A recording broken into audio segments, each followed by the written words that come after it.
Hello to our listeners and welcome to ALD No Limits. I'm Christy with ALD. And I'm Ken with AMN. Our guest this episode is Luann. Welcome to ALD No Limits. Hi. Hi, we're so happy to have you here, Luann. Thanks for having me. You're welcome. And we're coming back off of a little hiatus. We celebrated the 4th of July, which, we celebrated simultaneously Ken's birthday. Happy birthday, Ken. Thank 250 years, Ken. I know. Yep, Ken's 250. What'd you say? I said I got a bit to go on the 250, but I'm going for it. That's right. 42. Ken's 42. Woo woo. Yep. So, Luann, we're so happy to be here with you. Thanks. Tell us, before we get into your ALD journey, tell us a little bit about yourself. Well, I'm going to be 69 in a couple of weeks. How did that happen? I am a retired literature teacher, literature and writing, and I still am working on a lot of writing myself, but basically I have sort of shifted into, for my professional life, this phase of it to become an advocate by being an ambassador for ULF and for ALD Connect. And I am on their websites with my email for anybody who wants to talk about anything. And I am still researching. I've had many lives, and when I get into the part about ALD, you'll see that that's become a very big part in a lot of different ways. But I started I graduated high school in 75 in Ohio, and I am a Buckeye for any fellow Buckeyes, OH. But also moved around, lived about the last 35 years in the Chicago area. And then 9 years ago or so, I moved back to Ohio, but at a different place. I live in Northeast Ohio now with my brother, who had various other health problems. And then my son moved in with us for a while when his ALD started to kick in, and it went pretty fast. And I don't know, you could show pictures anytime you want, but my kid's father was Ken, and we are still very friendly, but we got divorced in 2014. And we still loved our kids very much, so we still kept in touch with our kids a lot. Our first child was Annie, and she's 4 years older than Ben. And there they are in, I think, 95 in my mom and dad's backyard in Ohio. And they were very, very close. And Ben is the one that we found out when he was 14 that he had ALD gene. He did have adrenal insufficiency at that time, but no other ALD symptoms. Not, in fact, until many, many years later. Annie did not have the gene, but we tested her right away, and I have the gene. And I am very mildly affected. I see a doctor in Columbus, Ohio, who does treat women and men, adults with ALD. He was just at the ULF conference, as a matter of fact, and I saw him across the room waving at him. That was kind of nice to see your doctor there at these events. So I was teaching all along and raising my kids And I also, as both kids were healthy and getting busy and busy, I also became a union activist for the teachers union. Yeah. So some of this is like, if for those who have seen me around and are like, why is that woman so outspoken? That's why. I mean, I have that personality and I did that kind of work, and it always went with me. But raising my kids was one of the most fun things. But it's kind of hard to separate out now ALD from my life.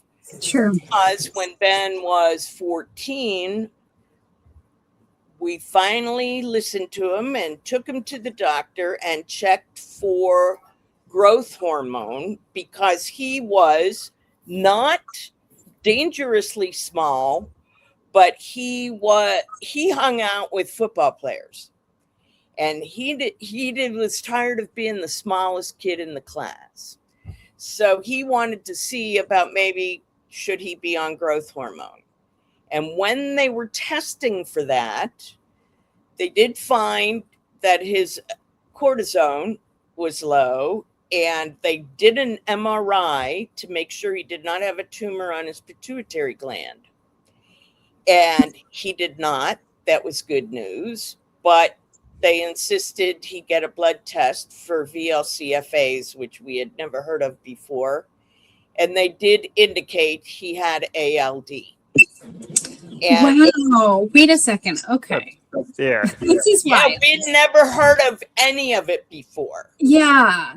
So, I mean, people go on so many different diagnostic journeys, right? Mm-hmm. So Ben was 14. He was hanging out with football players, feeling like small, like he's not growing. Right. And so you decided to take him to the doctor and like talk about that. His pediatrician, I mean, he'd been sort of asking about this for a couple years. And his pediatrician would say, well, Ben, you're not really off the chart small. I mean, all different kinds of things could happen. There are lots of times that kids who are in the bottom 15% for growth may have a growth spurt after they get out of high school, or they may only grow like 1 inch a year until they're 25, and then they're full size. And nobody in my family or Ken's family was very tall. I mean, I think 5'6" is the tallest. Okay. So it was like 5'7". Yeah. So he said, we're not going to test you right away, because I wouldn't advocate you going on growth hormone before you were 13 anyway. So then they did the testing, and the MRI showed a lesion that was an ALD lesion. This was a radiologist whom I've never met, but totally saved everything in Evanston, Ohio, because it happened to be the closest hospital that we went to for him to have his MRI. And they then sent us, we went to Kennedy Krieger, met with Jerry Raymond. We also, everyone determined, they did all kinds of testing. He was like in the 95th percentile for executive function. I mean, that was the thing we were afraid of. But he didn't have any. And of course, the summer after that year, I began researching ALD. I started going to the ULF conferences, and I was like, you know what? I have to know as much as I can before anything does start to activate with him, because then I'll be a maniac. So I have to learn while I can. And looking back on it, he did not have any symptoms. He was he was athletic. He was muscular and wiry and strong. He did not have tan skin. He in fact, well, of course, unlike many people in my family, he was not a sun worshiper anyway. But I do know that starting when he was about 7 or 8, we started having trouble, for example, at Little League practice or soccer practice in the afternoon when the sun was beating in his face. And I think a lot of our kids can't stand the sun and the heat beating in their face like that. But I mean, a lot of other kids can't stand it either. So, I mean, but they tested him. They said he was not a candidate for a transplant. I don't really know what his LES score was. And what year was this? So this would have been 28, because he was born in 94. Yeah, so it'd be 2008. 2008. So, okay, I just want to go back because I'm a little confused. Just a little confused. So, okay, so he's 14. He feels like he needs to see the doctor for growth hormones. He'd been asking for a couple of years. You go to the doctor, and the doctor somehow tests him for, and you find out he has adrenal insufficiency at that point. Well, what was the order of? Okay, the pediatrician Yeah. referred him to, there's a standard set of tests they do to make sure there's nothing wrong. Because if you did have, say, a tumor on your pituitary gland, which I find out is not that uncommon and not necessarily that dangerous, but you don't want to give growth hormone because that'll make that grow. Okay. So they want to just, there's like a half a dozen things they tested for. And they also did the ACTH thing that they do where you go into a hospital and they're going to like lower your sugar or raise your sugar and see if your hormones kick in. Right, like the stress test where they see the stress test, and as your ACTH his did not, and he felt really gross from it, and so they were like, well, okay, but then the last test that they do is an MRI of your brain to make sure there's no tumor on your pituitary gland. That MRI, the radiologist who administered that knew enough about ALD in suburban Chicago to know that is an ALD type lesion. We got to get that kid tested. So you found out, so that's what everybody, so many people wish they had. Yeah. So, I mean, it's like so many things. You get lucky on some things and unlucky on others, right? So Ben asked Dr. Raymond, his last question was, can I still take growth hormone? And Jerry said, yeah, I guess. I don't see why not, as long as, it's supervised by an endocrinologist. And Ben cried. He was so happy. And Dr. Raymond just was totally flummoxed. He said, I've never seen a kid so happy. But Ben was not, he had sort of focused on that rather than, we were not Googling anything at this point. Yeah. But then they said, if you want, you could go to Minnesota, because if it would activate, we would probably send you to Minnesota for the treatment.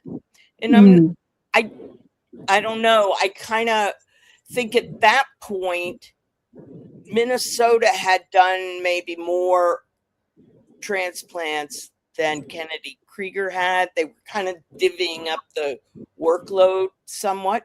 So we went out there and they did a lot of testing too, and a lot of genetic counseling. Yeah. So at that point also we checked our daughter, who did not have the gene, but who was also not a match for a transplant either. and I think when families know they have that, they can relax a little bit. They don't. Yeah. So anyway, he was able to get through high school. We went and did all the testing. We treated him with medication for adrenal insufficiency. I don't think he ever really had any crises during high school at all. Although we had a kit, that we walked around with and had everyone, and we wouldn't let him play sports. So he started working out with a group called The Edge in Glenview that helped kids during their off season. And he became very good at that, and he became very healthy and ate really well, and he did do growth hormone until he was about 19,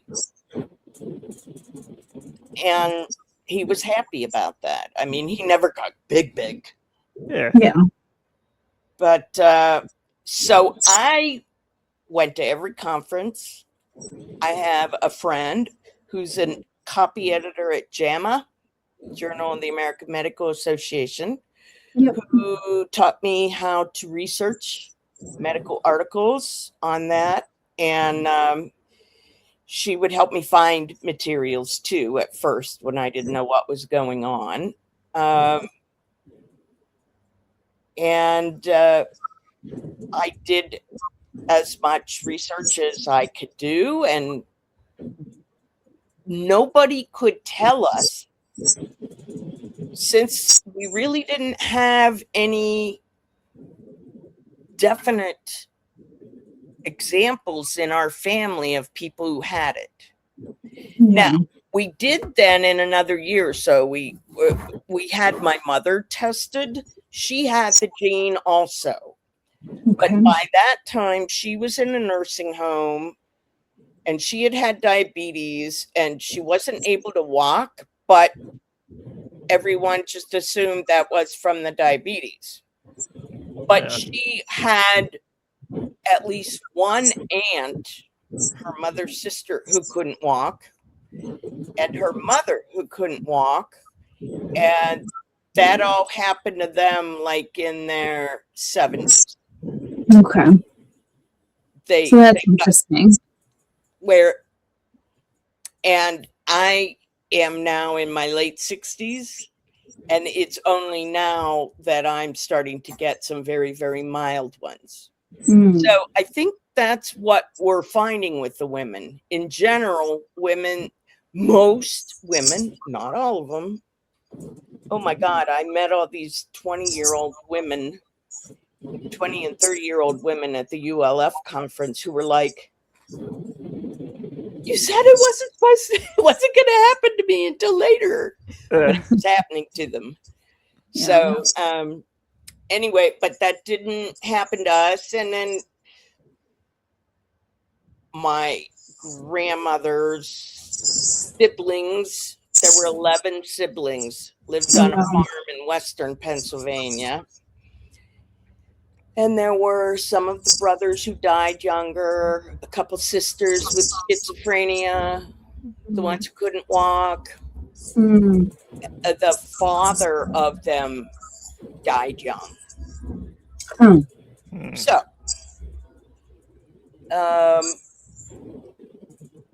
anyway, we figured that out, and they checked that. So anyway, I did that. I kept working. Ben went through school, and Ben went through college. He graduated from University of Southern California on the dean's list, and in finance and economics, and he got a job. But as he started to work, within the first year or so. So let's see. I think if it's 2017 he graduated. Okay. Wait, can we see that? Yes, I know it was. Because Yes. by then I had moved to Ohio. My brother coincidentally had an emergency lung removal. Oh, wow. And so I moved to Kent. He was in the hospital and my dad was living with him. So I moved here to take care of my dad for a while. And at first they did a an MRI of his brain, and they said it had enhancement. And so Dr. Lund at Minnesota, they were like, okay, let's go. Let's get it going. This is exactly, even though we don't usually do it on men. But Ben was like, what, 23 or 24, and he was in perfect physical shape otherwise. And so they got a donor. We had it all set up, and Ben and I moved to Minneapolis and left my dad. My brother was out of the hospital by then, ditched them. And the last MRI that they took of Ben, which was like on a Thursday, and they were going to start chemo on the following Monday, they give you a notebook this thick with all the steps. And if anybody's watching who think you might have this in front of you, they really know what they're doing. Of course, everyone's terrified, but they did an MRI, last chance to get the baseline, because you want to see what it was. And the enhancement was gone. Oh my goodness. So that was like on the Thursday. On Friday, we went back in and saw, and he said, that never happens. We don't know what to tell you. If you don't want to go ahead with this transplant, we can't blame you. And this was in 2018, I believe. Well, even the bone marrow transplants have come a long way since then, let alone the gene therapy. But back then, they still, there's still like X percentage of risk just from the transplant itself. So he decided not to do it. And he said, well, does this mean I can go back to work? And they said, well, if you want to. But of course, they didn't really know what was going on with his work. And I think maybe I don't know. But also, he tried to go back to work and he only lasted about another year. And I think it was the stress and stuff. But also, some of it might be when it's your age, it's your age. I mean, but here was our big mistake. We didn't know. He was living in California and we were not. And he kind of couldn't work and got on disability, but he sort of covered it up when he was around us. Yeah. He just wouldn't do things where he had to walk very much. Okay. He kept him. So he started to have symptoms. Is that what you're saying? He started to have symptoms. He was getting the symptoms, and we knew he was having some symptoms with his legs and balance, but he wouldn't talk to us about it. Mm-hmm. And he kind of got it in his mind that he wanted to be a tough guy about it. Okay. So he lived on his own for a few more years until 2022. He was really having so many problems that I brought him back to Ohio to live with his Uncle Hap and me. And then within the next year, he went in the hospital. And it just started really rapidly going south. And so he passed in January of 2024. I'm so sorry. Right. So thank you. Thank you. I am sorry too. One of the hardest things was that there were no doctors here who had ever seen him before. Yeah. When his disease kicked in.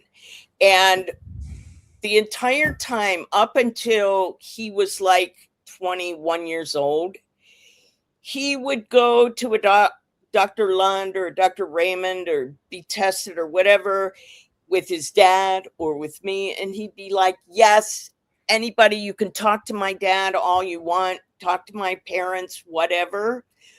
But after his symptoms started to kick in, and he was not going to those doctors because he was not available, I would, for example, try to call someone around here to get us in, and they would not talk to me. Because he's an adult. He's an adult, yeah. So we had a lot of legal difficulties that I had to overcome just to get him medical treatment at all. And it was pretty far gone by that time. So I'm so sorry. I feel like, so he had contrast, and then they said, there was not contrast enhancement. And then, so he's like, all right, I'm going to go back to live my life. And then he didn't continue to have MRIs. Is that what I'm hearing?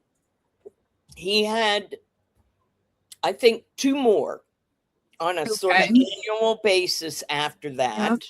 Yep. Okay. And they did not change. Strange. He was having the AMN type symptoms, the peripheral neuropathy. Mm-hmm. He wasn't talking to us about it, but I know he was having the bowel and bladder symptoms. And anyway, so he then decided that he was not being seen by anybody. But after like the second MRI he had in Minnesota, he would go to Minneapolis to have his MRIs. He would have his MRI in Evanston, Illinois. Same place he'd always had his MRIs, except for one he had that showed enhancement. But all the ones in Evanston, and then they would send it to Dr. Lund, who would read it. Yeah. And then Ben would go in and have an appointment with Dr. Lund, and Ben said, do I have to have MRIs all the time now? And Dr. Lund said, no, you could probably take off a year if you want. But, and Ben just took that as a license to not deal with it at all. Yeah. So, he was really trying to deal with a lot of stuff himself, and we were all living all over the place. I mean, his dad was living in Wisconsin, as his sister, I think, was in Colorado by then. I was in Ohio. He was living in California when he was, for 3 or 4 years beyond undergrad, when he was trying to see if he could work. And I mean, if you want to look on the bright side of that, I mean, he had such a brilliant college career, but couldn't really do this kind of, they had to stay up all night, like doing research. It was a private equity firm that he was working for, and he was a research analyst, and it would just be so crazy he couldn't do it. However, they had a fabulous disability program, and they covered him on his disability and his health insurance for years afterwards. So, I mean, if he, he didn't have to like fight any system to get that kind of benefits, at least. But the bright side, yeah. So then he moved here in like 21, end of 21 or something like that. And then he died in a nursing home here in January of 2024. And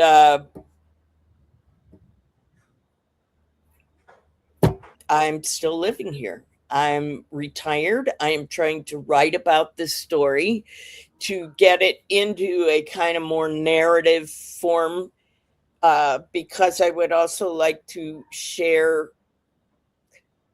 some of the information that I've learned along the way about some of the things that people may encounter, which is, for example, on our health system.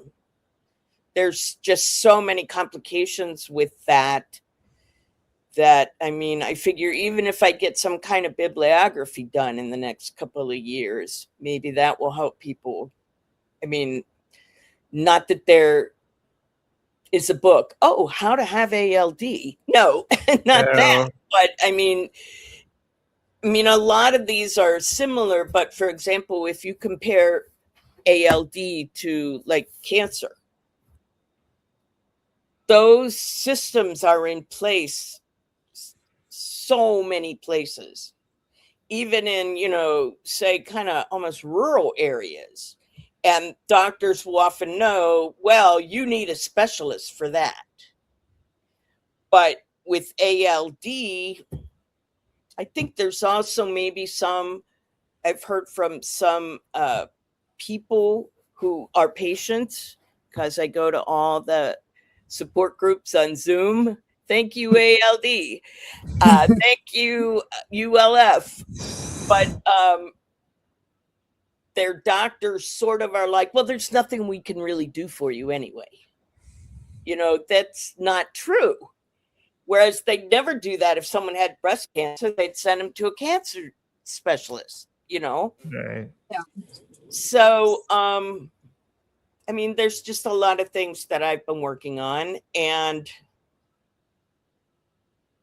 well, let me stop. Any other direction you think I should go?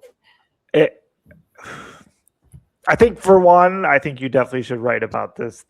This is totally different than, it's, is it coincidence that, he just, because he wasn't growing as much and then he went through that process? I mean, then we find this out, or that it would have continued to live. I mean, probably would have been a total surprise. And so, yeah. Well, that's a good point. I think that, because we did at first say, are you sure that, does this low growth hormone have anything to do with the ALD? No. Yeah. But we now know, and it's all hormones. I mean, hormones are all over the place in this crime of ALD, right? I mean, and whereas it might not be the hormones that cause diabetes or growth hormones or whatever, they are all interacting and interrelating with each other. I am very, very hopeful, because of newborn screening. They're going to be watching these, at least if it was my kid. I have heard of some people who walk away and say, I'm not going to take my kid to the doctor. And I go, I just think, no, please come talk to me. I know. But yeah, but if they're going to be checking them and watching them, and yes, the children are going to hate that. But I hope that we're going to find ways to help them deal matter-of-factly with, this is what you have to do. If you had diabetes, we'd have to give you insulin, and we would have to test for that. But if we do this, we can manage it. And how many kids, I mean, when I started coming to the ULF conferences, now remember that was like an hour away from where I lived in Illinois. So I could go to those every year. And I was meeting a whole sort of generation of mothers who were maybe about my age, but their little boys had what I can only describe as seemed like an adrenal crisis and then died within 6 months. I mean, there were a lot of kids who all of a sudden they just felt sick. They were throwing tantrums. They were having all these different symptoms. And they're like, what the heck was this all about? But they didn't even know, a lot of them, that they had adrenal insufficiency. Yeah. And as we all know, that even if you're nowhere near ALD, if you have AI, you can die from that. So I'm really, and that's why I've been nagging for 10 years about we need more endocrinologists to come and talk to us. I did go to the Adrenal Insufficiency United. That's the group of people with AI. They had a conference for their professionals and family members, and I didn't physically go, even though it was in Minneapolis this year. But I watched it online, and they are talking about a lot of conditions that they know that various endocrine problems are kind of like the front line of symptoms. And that, for example, adrenal insufficiency. I mean, they're beginning to learn about a lot of these things and things you can do. For example, I think that these people have done a lot of activism and lobbying to get, and I don't know if they have them everywhere now, but we didn't have them. But when Ben was going through this, the EpiPen for a stress dose. Yeah. There was no EpiPen. It was, you had to mix it to do the thing. And so you would take this into the school nurse who would be going, you know, every year, twice a year, you know, to the school. And so having all of that stuff to be dealt with, just, you know, no fighting. You shouldn't have to fight, you know, to get people to pay attention to your, you know, kid. Oh, my kid's got a fever, stress dose, staying home from school today. You know, that kind of thing. That's huge progress, I think. Yeah. Well, and I hear you. I mean, it's so clear that you were an educator from the way you're talking, and that you have just gained so much knowledge in this process, just about the science and about, you know, the diagnoses. And it sounds like through your writing, you will be educating others.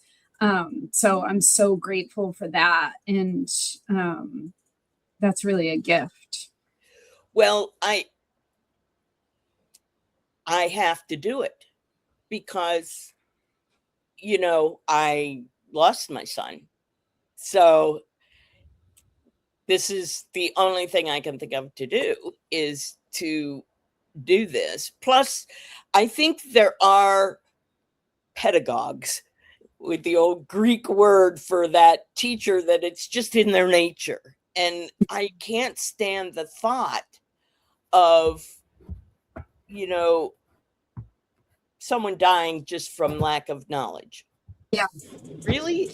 You know, and I met so many people through the ULF and ALD Connect who are living with it, and are like Ken, for example, and demonstrating that, you know, when you get your system going, you can, it's not perfect, But I mean, look at how many other various kinds of problems there are too that people can't, once you can keep going.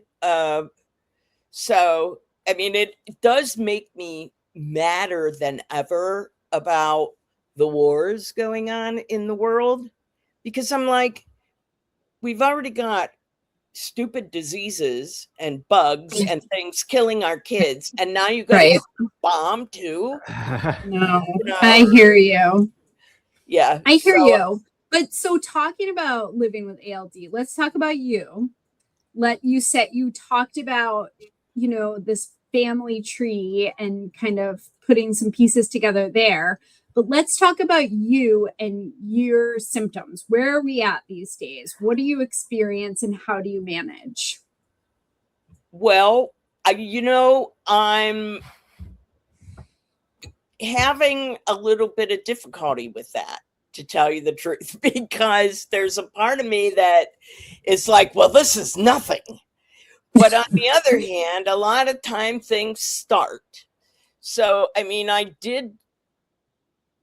but my people come from this Western Pennsylvania, kind of rural, and they were tough. They were farmers and workers, and you get out there and you work and you don't moan about what's bothering you, right?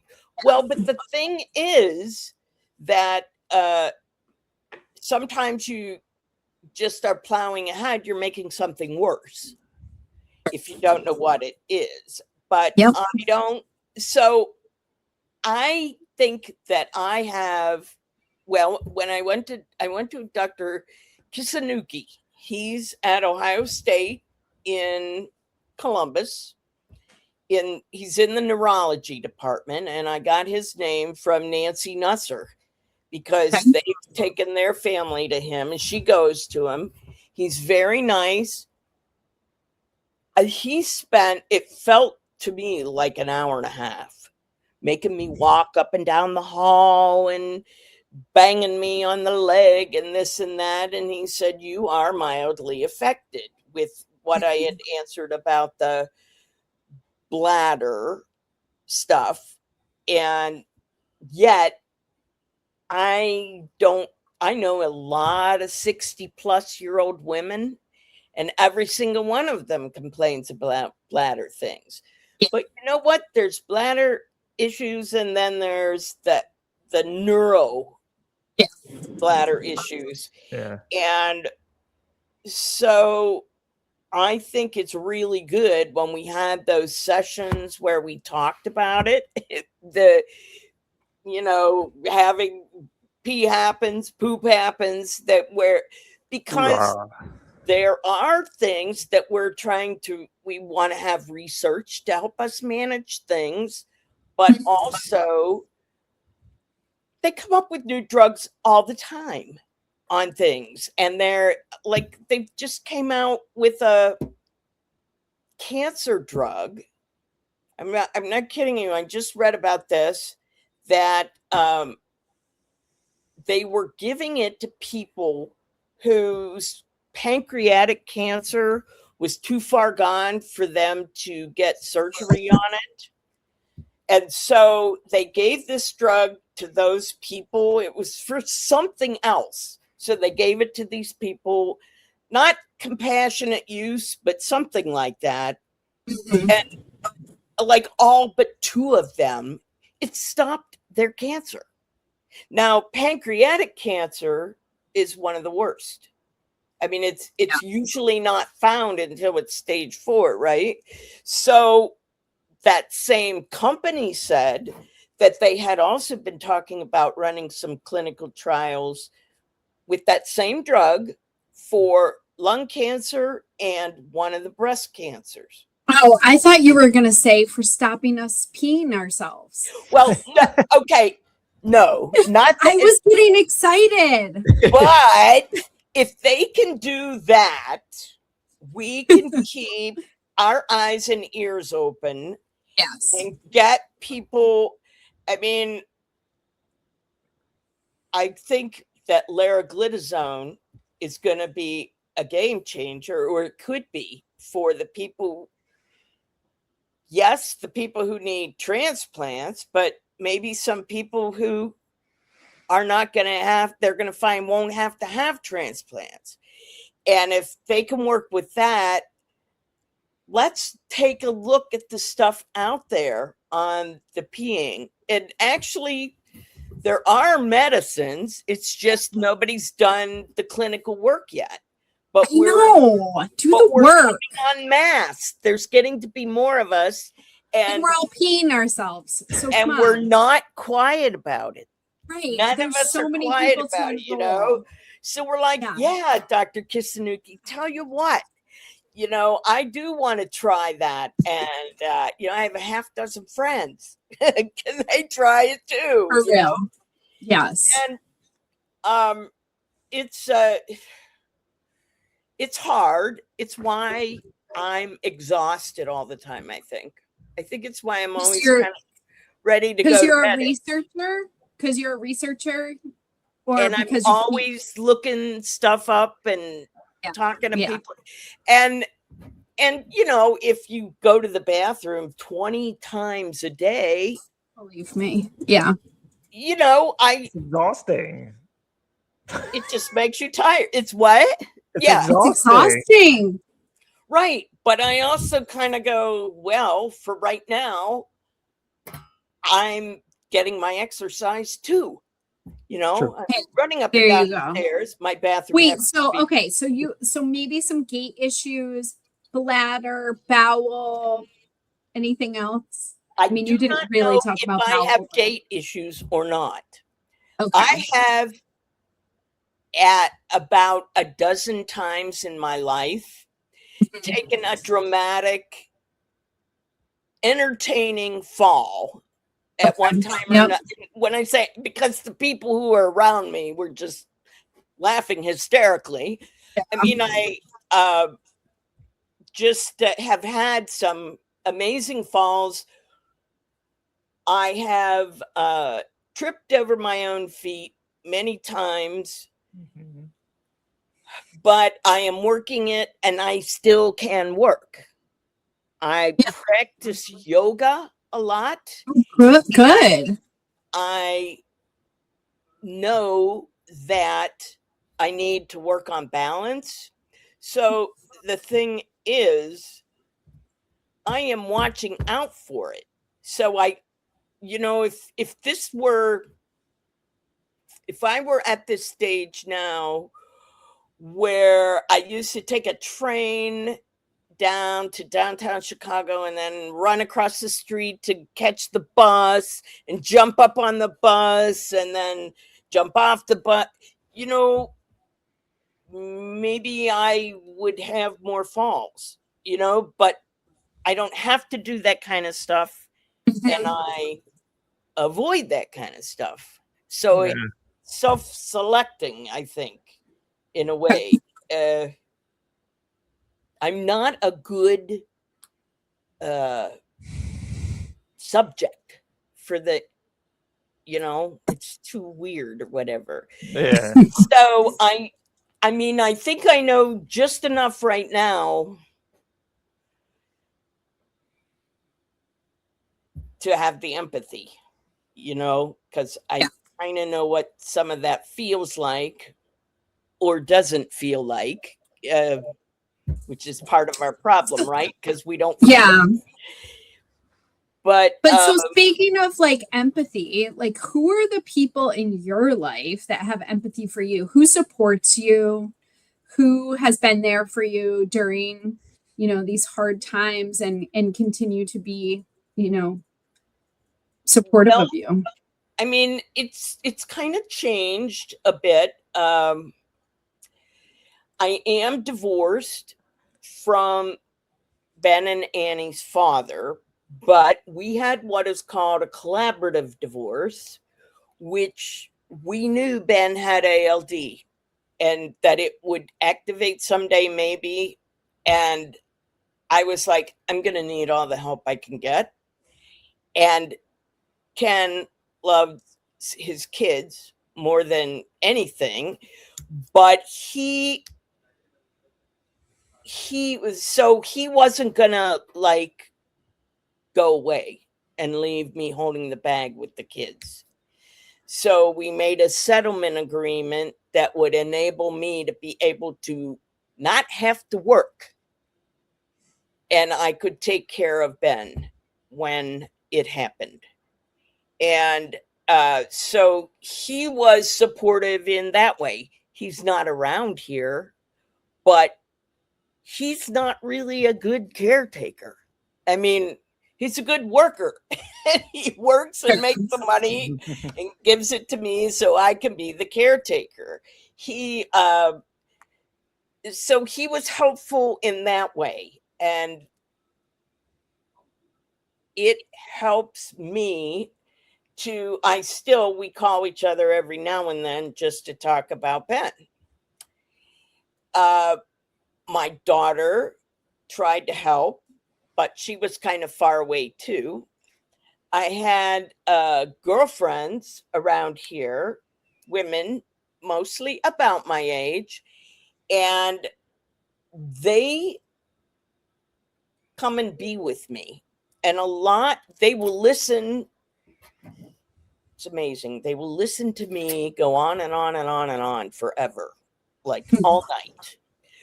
But also they do things with me to get away from ALD, to like not be thinking about it all the time. And I think that's one of the hardest things for people in our community is getting a break, getting recess from it, so you can rest up and strengthen up. That is wise advice. Definitely.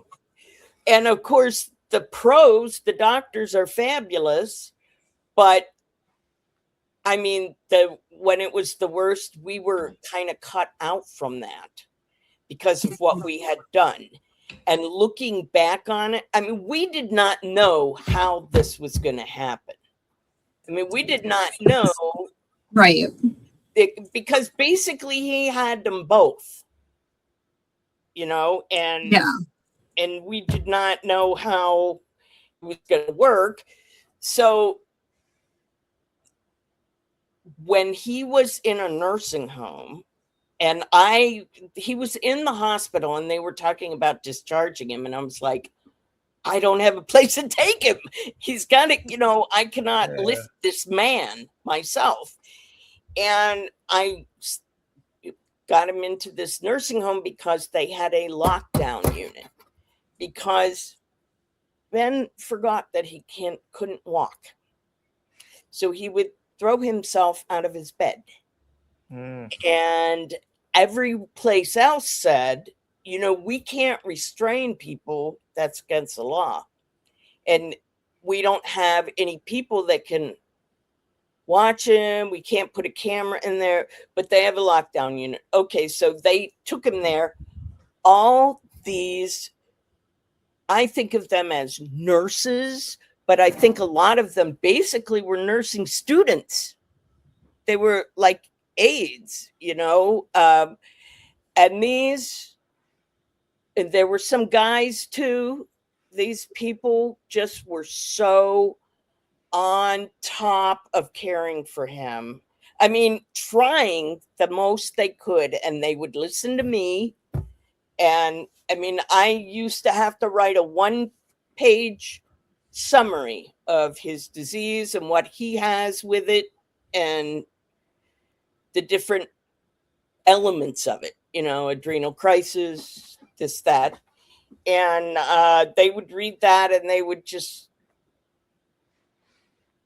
like, oh my God. And of course, half of them, he was their age. Yeah. They were kind of like, wow, that's so they really, but I mean, I don't see them anymore. I am thinking about somehow I'd like to track them down, but there were these people coming through my life who were just so helpful at that time, and now I'll probably never find them again, but maybe I don't know. I know, but it's nice to talk about that because it's like you can send them gratitude, right? And I feel like when you send that energy out, like people might feel it somehow, Mm-hmm. So Good let's send vibe. it out to those people. That's pretty cool. That's All true. right. Maybe I'll get I don't know. I think about doing a Facebook page or something, but I can't do Facebook. I mean, if I look at Facebook, a day has gone by because I just get sucked into it. I want to Go down the rabbit hole, right? Yeah. Yep, it's a rabbit hole for me, but maybe I'll post something on it or whatever. But yeah, and I mean, I have some family who, they would like to help, but they don't really know what to do. And see, we didn't know what to do either. Because, so I said I've had several lives, right? I had this whole life of being a mom and a part-time college teacher and wife and living in Glenview and getting all this stuff done. And then right after the diagnosis, I also became a beginner at researching it, but still we got the kids through high school and college. And then with my brother getting sick, and then my dad had Alzheimer's too at the same time. That was but then Ben's getting sick. So I've had all these different lives along there. But I have found people who've proven to me that it's worth it at every stage, even though they aren't necessarily all there all the time. But I wish everyone to recognize to build your team. Yeah. And hope that works for people. Yeah. So important to have supportive people in our lives, right? Yes. And I mean, I think it was not on purpose that my inner family scattered like that. I mean, because until this happened with Ben, we'd all been healthy. Yeah. And it never occurred, like, that one picture where Ben's standing in the airport, because I used to see him there like every 5 months. He was coming and going in and out of Midway, and he lived out of a backpack most of the time, most of his adult life. He could, had his necessities of life in it. But it's one thing when you're healthy to be that way, but then you need to geographically be closer. And we had not thought about that. Ben had, for example, gotten into colleges much closer to home. Maybe we should have thought about that. Yeah. Because so hard. Yeah. I mean, we spent a lot of money doing that too. And so he, we just didn't think about it. You're so flummoxed about things. So many decisions in life, Right. Gosh, so and many. Plus, my kid's father and I, we were kind of idiots about money. I mean, in a lot of practical things. We got married in 1980. Can I just say hippies? But anyway, Love it. So thinking about healthy, we're going to transition to Ken's famous question here. Uh-oh. And it might have different layers. Let's see. It could be many layers, but if you could live one day without ALD, what do you do? Well, I cheated. I've been watching your show, and I've been thinking about that because Your homework. All right. I got that that you ask everyone that question. And okay, so yes, I'm a college literature teacher, and I'm the one that always pipes up with a question.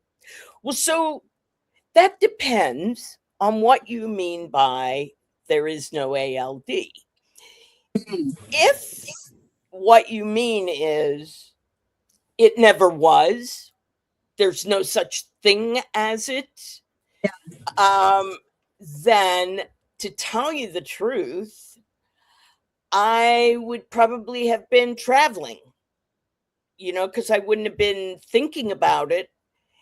And yet, if there's no ALD, but I knew and it still had the effect on Ben, for example, I would, of course, be with Ben. But because if there was no ALD, he would not be gone. All right. So I'd be, hanging out with him, watching sports and day drinking. Maybe he and I would be traveling somewhere. But the thing is, the reality is he would not need his mom hanging around all the time either if there was no ALD. True. So I'm thinking, if you're thinking in terms of what would I do when I get a day off, okay? Yeah. I'd probably still do day drinking. As a matter of fact, I'm trying to figure out a way with some of my girlfriends to go to Milwaukee this October for Oktoberfest. And that's where my daughter lives. Hey, yeah. So we're thinking, going to bring the girls into town. But living fully. Because I try to take time off and take care of me as much as I can, because I am in this fight forever anyway, until it is really gone. So, I mean, it's just not, it's not, maybe I'd be teaching still, although COVID and AI sort of threw that out the window too. Plus, you age out. You do get to a time when it's time to retire from the stuff you did all the time. So I'm in that interesting situation. I'm a writer. I'm trying to write on this stuff. You have to be close and you have to know it, but you also have to have some distance. So I'm working on that too.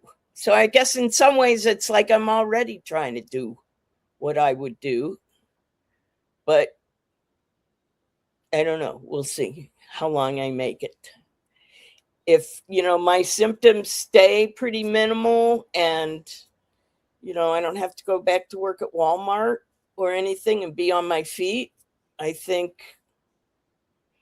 I have a chance to get some stuff done for it.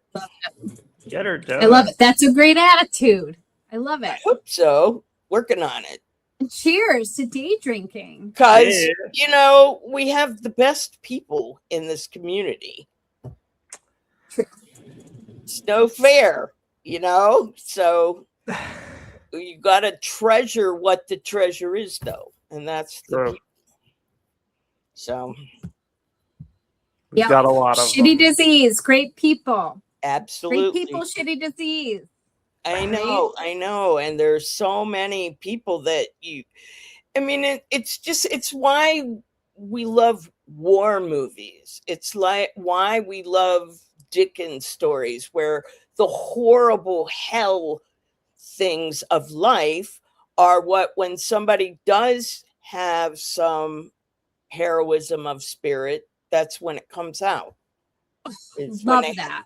To deal with that hell. So love that heroism of spirit. That's beautiful. Well, Luann, it's been so great chatting with you. It's been fun, you guys. Maybe we'll do some of this offline. Ooh, yeah. Day drinking, I'm on board. I'll let you know. Here we go. Yeah, it's not a pina colada, but Are we going to see you in Utah? Is the question. Could As you a want to day matter of drink fact, there? I am going to Utah. All right. I did get I did get lined up to do that. I want to read Dr. Bonkowski's book, which Hey, nice. had at the ULF. I read the first chapter. It's beautiful. Speaking of Awesome. heroism of the spirit. Love it. And I got him to sign it, and Cool. maybe he'll let me lead a book discussion on it, and we can have him there and sign copies again. That'd be cool. Very cool. So Utah, when I mentioned Utah, for our listeners who don't know, the ALD Connect annual meeting is in Utah in November. And Dr. Bonkowski, one of our ALD specialists who practices in Utah, has written an awesome book. What is it called, Luann? Dancing Feet? Something about dancing. Yeah. It's on the tip of my tongue too. I know it's dancing. You know what? It's, I think, on the opening page of ULF.org's website. They have it on there. We'll put it in the link. It's somewhere on ALD Connect too, but I have to tell you. Oh, and hey, people, give me a call if you'd like some help, because both of our websites, ALD Connect and ULF.org, have so much information on them. And a lot of us have trouble finding stuff. I can help you. Good to know. Things on the website. All right. Luann's a great resource, everybody. It's just sometimes TMI. That's what that. What's that? Hold on a second, Luann. I didn't mean to kick you out. You were gone, but now you're back. You're going to go back. But yeah, TMI, yeah, and it just you get kind of overwhelmed. But there are some ways to find it, and so good. Well, Luann, you're a great resource for folks. To our listeners, thanks for tuning in and listening. Don't forget to subscribe if you haven't. I did. And so the thing I haven't figured out yet, and I'm still going to play with that next, is getting the notifications. All right. We'll get you to ring the bell. You got to ring the bell. So we'll get there. We'll get you there. Okay. I'll get it. And thanks for having me, you guys. Thanks for doing this. Absolutely. For being here. Got a fan now. All right. Bye, everybody. Okay. Bye-bye.